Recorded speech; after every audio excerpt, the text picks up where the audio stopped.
اول خبره به دا درته وکړم چې لمونځ قضا کېده. یو لمونځ داسې دی چې مطلب لما یو لمونځ یا دوه یا درې یا څلور یا پنځه لمونځونه قضا سو.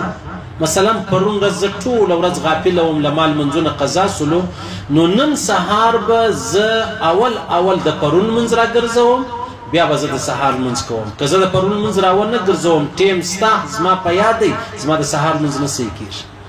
صحیح شو؟ په دې خبره ستاسې سره کړه، دې ته صاحب ترتیب ویل کېږي. ها که یو سړی تر 5 لمونځو زیات سین قضا سوي وو، 6 لمونځونه، 7 لمونځونه، 8 لمونځونه، 10 لمونځونه، نو په هغه کې بیا دا خبره ده چې کله هم در په یاد سولو، ماپښین در په یاد سو، ماپښین یو لمونځ راوګرځوه.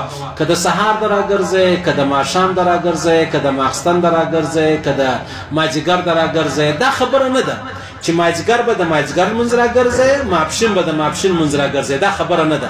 ما درته وویل که در 5 لمونځونه کم ستا قضا سوي وو، بیا به اول قضایي لمونځونه کوې، مطلب د ستاسو د یوې ورځې لمونځونه قضا شوي دي، اول سهار، بیا ماپښین، بیا مازدیګر، بیا ماښام، ماخستن.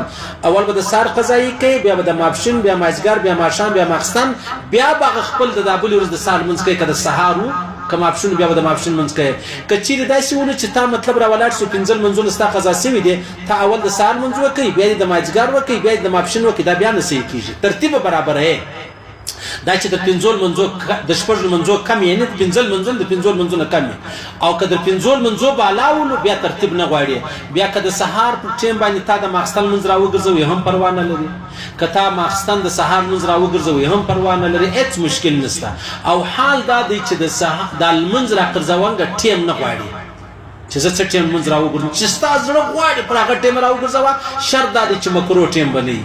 سهار لمانځه باید یې مه راګرځوه، د لمر ختو پرې، مازدیګر لمانځه باید یې مه راګرځوه، د هغسې مطلب د زوال په ټیم باندې یې مه راګرځوه، بیا څه مشکل نشته. اوس خبره دا ده، یو سړی د پخوا یې لمونځونه نه کول، دی مسلمان، لمونځونه یې کال 15 10 نه دي کړي، نن ولاړې دعوت تبلیغ کې، ولاړې د یو ښه پیر لاسنیوی یې وکړئ، بیعت یې وکړئ، یا ولاړې مطلب حج و عمرې لره، یا د ښو خلکو سره یې ناسته ولاړه سوله، اوس یې لمونځونه شروع کړو، توبه یې وایسته چې